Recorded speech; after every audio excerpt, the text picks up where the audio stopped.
L'alignement spirituel, est-ce un mythe ou une réalité? Bonjour, je suis Mylène, l'auteure du site Les Défis d'Epizen, créatrice de la méthode CAP, qui est une méthode de coaching de l'alignement au projet. Et dans cette vidéo, je voudrais revenir sur la notion d'alignement et répondre à cette question. L'alignement, est-ce un mythe ou une réalité?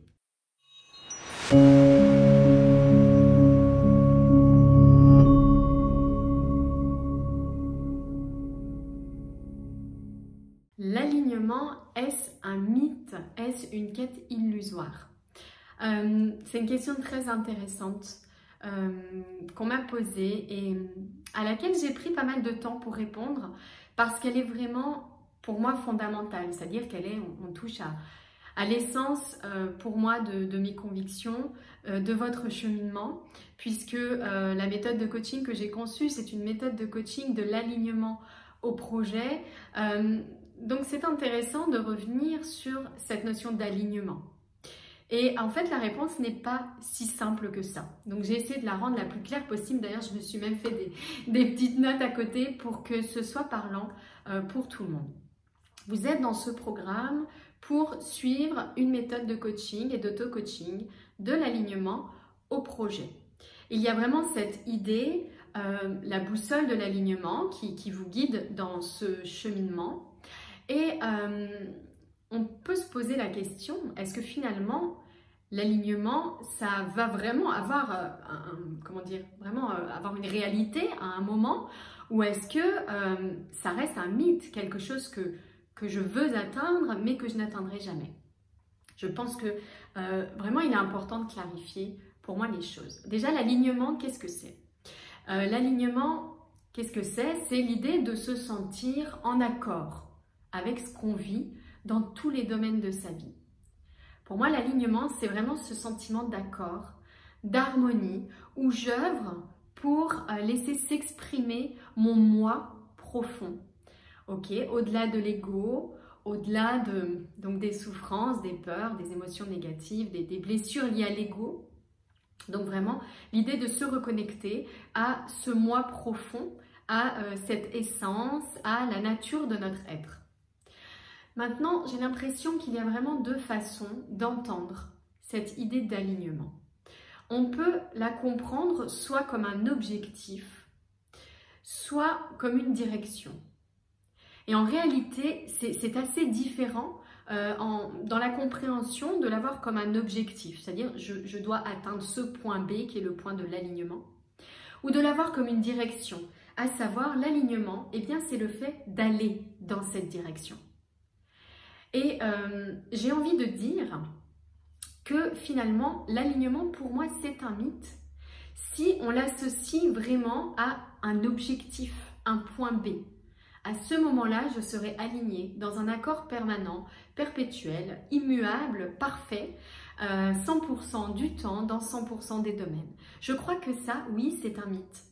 Je pense que sur Terre, c'est un mythe. Dans notre, on va dire, incarnation matérielle, je pense que c'est un mythe. Si nous sommes des êtres spirituels qui vivons simplement une expérience humaine, je dirais que dans notre expérience spirituelle, dans notre nature d'être spirituel, peut-être que là, c'est une réalité. Mais je pense, je ressens, on va dire, et encore une fois, j'aurais du mal à argumenter scientifiquement, parce que c'est vraiment un ressenti et j'espère que ça va vous paraître clair. J'ai vraiment cette impression que sur Terre, nous sommes là pour expérimenter, que l'alignement, c'est notre direction, mais qu'il n'y a pas de point B sur Terre où il y aura cet accord parfait, immuable, permanent, 100% du temps. Et d'ailleurs, ça me fait penser à l'image de la méditation.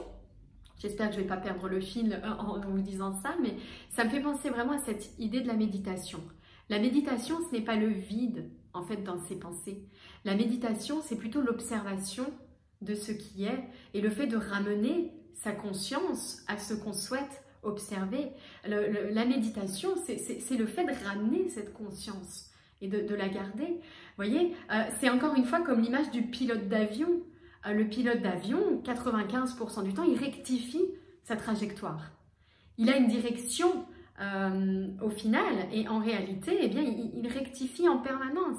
Et j'ai envie de dire que l'alignement, si on le voit comme une direction dans laquelle aller, Et donc le cheminement qui va à cette direction, eh bien je pense que ça change vraiment la donne. Et pour moi, quand on voit l'alignement comme une direction et un cheminement qui nous permet d'y aller, eh bien dans ce cas-là, c'est une réalité. C'est une réalité concrète si on la voit comme cette direction et pas comme ce point B. Donc maintenant, ce que je trouve important aussi, c'est de voir un petit peu comment eh bien, on peut matérialiser un petit peu ce que je viens de dire. Alors l'idée que si l'alignement, c'est le processus plus que le point B, eh bien l'idée pour moi, c'est vraiment de mettre de l'amour et de la joie, de mettre de l'alignement en fait dans ce cheminement. La boussole, c'est vraiment le rappel de la direction. Ok, il y a ces clés, ces piliers, il y a tout ce qui va me permettre d'être de plus en plus aligné, d'aller dans la direction de l'alignement. Et pour moi, vraiment, ce cheminement, mettre l'accent sur la joie, la magie, la beauté, l'amour, la cohérence, l'alignement dans le cheminement, je pense que c'est vraiment la clé en fait de cette exploration humaine, on pourrait dire, de qui nous sommes. Alors comment est-ce qu'on peut mettre de l'alignement dans notre cheminement? Eh bien, j'ai envie de dire qu'il y a plein de façons de faire et en réalité, ça passe, je pense, par vos valeurs et par tous ces piliers. C'est d'utiliser un maximum tout cela. C'est d'essayer de s'en rapprocher un maximum, mettre de la légèreté, par exemple, sur le cheminement. Trouver des petits noms, accepter ses travers, rire aussi de ses erreurs, ne pas vouloir être trop sérieux, sérieuse finalement avec ce processus-là. Vous voyez, mettre de la légèreté sur tout ça. C'est une expérience, c'est presque un jeu finalement, où on essaye d'être la plus proche possible de ce qu'on veut. Donc je dirais mettre de la légèreté et de l'humour sur le processus, c'est vraiment important. Deuxième chose que je trouve importante, c'est de garder à l'esprit la confiance. La confiance. Rester connecté à cet objectif clé, se dire que quoi qu'il se passe, dans l'état d'esprit où je suis, avec ce que je fais, je vais y arriver, je suis dans la bonne direction. D'accord? Donc cette confiance-là, ça peut passer par mettre l'accent sur ce qu'on a accompli, se féliciter régulièrement, revisualiser son pourquoi et ce qu'on associe à ce sentiment d'être en accord, d'alignement chaque fois qu'on le vit, l'écrire, le revisualiser. Vous voyez, c'est vraiment nourrir cette confiance. Il y a également bien sûr la notion d'amour. Hein. Se reconnecter à son moi, c'est se reconnecter à notre essence et à cet amour inconditionnel. Donc je crois qu'on ne fait aucune erreur et on ne fait jamais d'erreur quand on cherche à baigner davantage dans l'amour. Donc là, il y a une question que vous pouvez vous poser régulièrement, c'est comment pourrais-je baigner davantage dans l'amour? Donc vous voyez, c'est assez... ce sont des grandes notions qui ne sont pas simples. Pour moi, l'alignement, c'est une direction. Et en fait, c'est le fait d'être de plus en plus aligné, de faire de son mieux pour être de plus en plus aligné dans la joie, la confiance, l'amour. Eh bien, c'est tout cela qui, pour moi, c'est cela qui est l'alignement. L'alignement, c'est ce cheminement-là, au-delà de l'objectif final, en réalité. Parce que cet objectif final, l'alignement 100% permanent et perpétuel, eh bien, même les moines bouddhistes, dans leur monastère qui méditent toute la journée sur l'amour, je pense, ne l'atteignent pas. Donc, il y a vraiment, pour moi, cette idée de peut-être qu'en tant qu'être spirituel, nous serons purement alignés en permanence.